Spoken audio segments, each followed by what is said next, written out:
Good evening, everybody. I'm still the Surreal Wonder, but before I was the Surreal Wonder, I was a salesman for a company called Austin Diversified Products. Now, they're great at harvesting youth that has promise and potential, and I learned some of the best sales techniques ever because it was either sell or starve in Austin Diversified Products. This company is run by Nathan T. Edwards, and I'm going to do a video that is 11 years overdue. Nathan T. Edwards is a slave master. He enslaves black people. He doesn't fire them, he finds them. He finds the best of the best and keeps them around and finds a way to get them in debt. How does he do this? Well, it's really, really easy.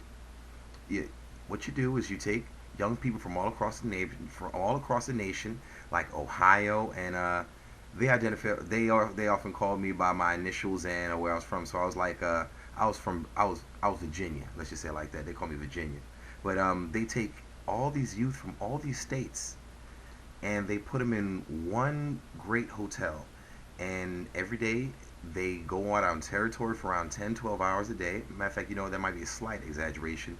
I remember getting up at like around maybe 9 or 10. The meeting was maybe probably 11, and after the meeting, which is, if you're a salesman, you've probably been to a lot of these meetings. Every meeting, or every day rather, you get up and go hype yourself up about selling, and you place bets on yourself, and you bet against your team and your associates and what have you, and it's another way to make money in the sales organization.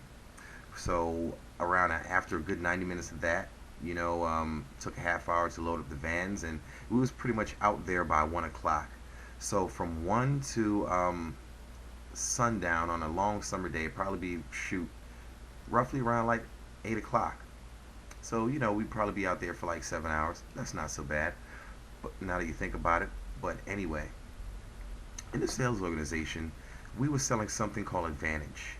At the time, they were selling these bottles of Advantage for $33 a bottle because it was a form of concentrate in which you can get 32 quart bottles of all-purpose cleaner. So we were selling that for 33, yet we only got 650 commission if you can manage to sell $38 or 38 bottles and less than that. If you manage to sell from 38 bottles to, I think, maybe 51, your commission would raise to 750. And if you sell from 51 to 72, your commission would then go to $8. So that's an off commission base right there. But it doesn't stop right there. You see, what we'd also do is we'd also pay every day for room and board out of our commission. So it's not like we had a lot of commission, but what little commission we had, we did have to pay around, like, let's say $8 a day. $8 a day sounds more than fair, but then you have to eat. That's out of your commission. Now, you could always, if you was a downtrodden salesman or you just wasn't that great, you could always go into debt with the company, and this is what they would love. They'd love giving you $10 a day so you couldn't go into debt for $100, $200, $400. I've known a lot of associates with a lot of talent, the top 20 of the board. Matter of fact, I know for a fact, I was going to say I want to say, but no, I know for a fact that 75%, matter of fact, no, it was more than that. It was 95% of the top 20 people that worked for Austin Diversified Products in 2002, because I had just turned 21 at the time. From that whole year, the top 20 associates were in debt to the Austin Diversified Products. You see, he would find them. These guys were not the best people in the world, so they would do things out of the ordinary. They would be out past curfew. And I'm not saying these guys were like angels. They deserved to get some sort of a punishment. But when the punishment would be like $200 fines and $100 fines and $300 fines, and you've accrued like $5,000 of debt with the company, that's just immoral. You keep this guy working for you. He's the top, and he's like the top two associates. Who else's name was? Oh my gosh, I can't remember these guys' names. But it was then 11 years ago. But anyway, this company would keep a lot of the best people, and if what they would love to do, and I've seen this firsthand, they love to get like the young associates away from home, and they were very talented associates. I've seen a lot of associates just be in a very bad position because they were like 21. They was my age. I never went in debt to the company towards the end, but that was a very, very, very, very unfair situation. These cats, I'd been working for the company for like around 10 months, and I had gotten 5 returns. And instead of returning my $7 commission to the company, which I had been paid, I have to pay $34 plus shipping and handling for the bottles and shipping and handling for some anonymous and unknown reason. So out of literally thousands of bottles that I sold, I had gotten 5 refunds, five buyer's remorse bottles. That put me in debt to the company. Like, I want to say, shit, it was like, yeah, 40 times 5, around $200, and then they fined me for talking smart. The reason why I was talking smart is because they tried to admonish me for being in Utah and getting arrested on behalf of the company. I did nothing. I got arrested for working in a territory, I think it was Provo in Utah, without a sales license.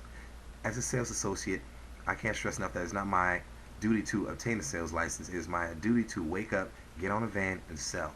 We have people called a car handler, who's our manager, whose duty is it to obtain a sales license in every town that we go to. They didn't do this. They left me out to dry. The only time I've spent in any jail is in Utah.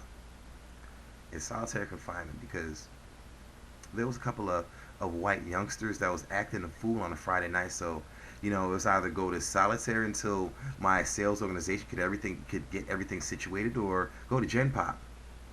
Solitary.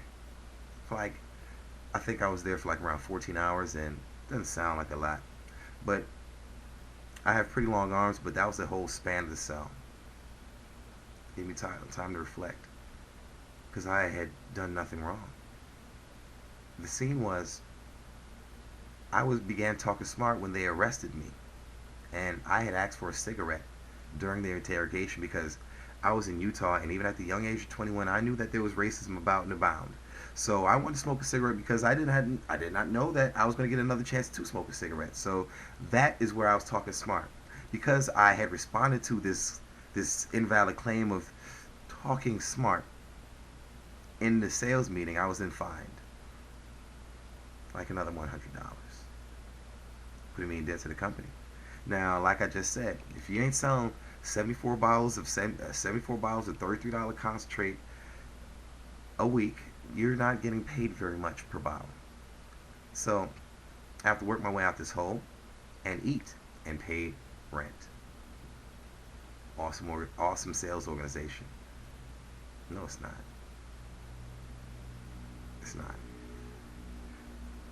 I saw them leave this white dude in Texas at a bus station because he wanted to go home, and he didn't have the money to go home, so they just left him there. They also did the same to me. I wanted to go home. They said, "Chris, you're in debt." I said, "I'm in debt unfairly. This is really wrong what you're doing. If you're gonna cheat me like this and pay me like that, I might as well go home and just eat McDonald's and work there." They didn't like when I said that in the sales meeting, so they left me at the Houston Greyhound for like around 6 hours, under the premise that they would give me a ticket. Only when I checked at the Houston Greyhound terminal, there was no ticket. I called there, they said they wasn't going to send a ticket. I had to call again and put on some great acting to get back to the sales organization. How I escaped the sales organization? I pretended to be sick, and while everybody was on territory, I went to the main office, and I had accrued some friends. His name is Gerald Jones. I'm not going to forget his name. Gerald Jones helped me out of that sales organization. I guess he felt my plight. I was 21. I just wanted to go home. I was a good guy. I didn't get in trouble. I wasn't, like a lot of these knuckleheads. And I got to be honest with you, it's like ADP is like a crack house on wheels. You'll see the worst of the worst at Austin Diversified products, but they can sell very well. So I'm talking to Gerald Jones, and I just want to go home, and He feels my plight. He just asked me for my boom box, and I gave him a boom box, and he gave me a ticket to Virginia. 32-hour ticket to Virginia from Houston. I was never so happy to be on a shitty bus ride. They didn't have any money to give me, and I didn't. Matter of fact, I didn't have any money. God was nice enough. On the way, I was just, doing my daily routine, and I saw this old lady with a big, heavy bag, and I just helped her with it, me being me, and she gave me $5. I used that $5 to get $5 burgers, and that sustained me for the whole bus ride, and that's only God, because I didn't have a dime. Thank you for Austin Diversified Products for putting me in that situation. And the thing is, I'm not the first one that they did this to. They've done this a lot. I would say the name of my best friend, but he's still in Virginia and still my best friend. But there are names that can attest to the ill treatment that what they've done. Thomas Harris can attest to the treatment of Austin Diversified Product. Ricky Harris and James Harris, his twin brother, they can attest to the terrible treatment of Austin Diversified Products. My initials in the organization were CWJ. My high day is 61. Well, high week is 61. My high day is 19. Yeah, it's 19. They probably still have the same car handlers still doing the same thing as in Mr. Cottrell. Dirty bitch. It was your fault I was arrested, Mr. Cottrell. They probably still have Burgess still working there. They probably still have Mr. Jones. And if Nathan T. Edwards is not dead, he probably still runs that evil, evil sales organization.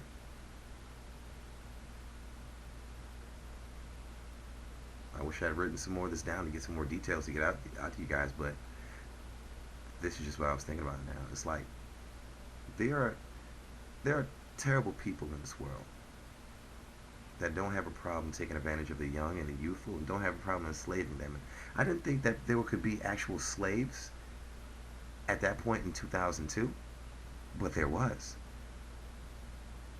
And the definition of slavery is when you don't pay people and they still work for you and they can't leave. And there was around 80% of sales organization.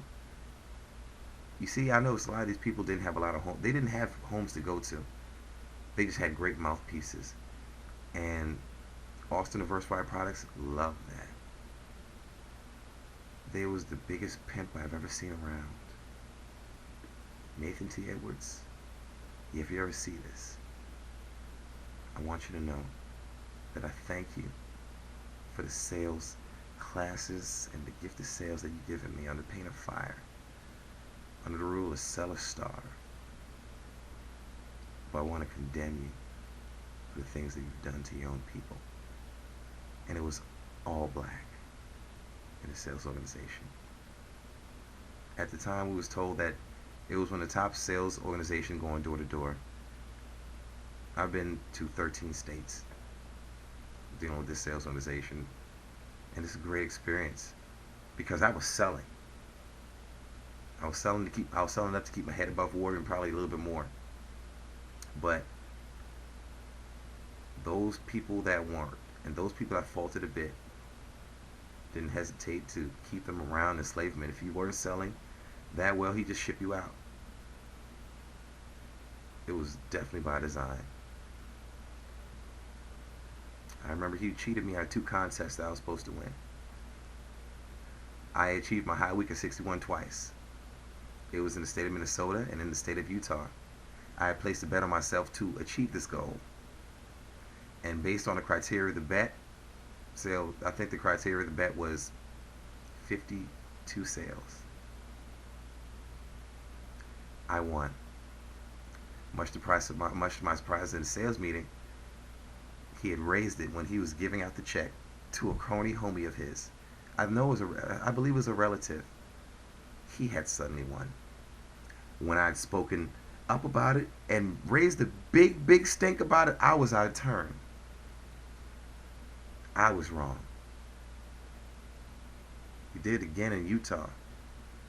Instead of the sales criteria being 51 or 52 like it was suddenly 65 because we was in this well-known great territory of Minnesota and Utah, and I should have known that, although it was declared 51. You're an evil bastard, and I hope you see this. And if you work for Austin Diversified Products now, I warn you. And if you work for them, you know I'm telling the truth. And if you're thinking about work for them, don't. They're a raping company. Catch you later.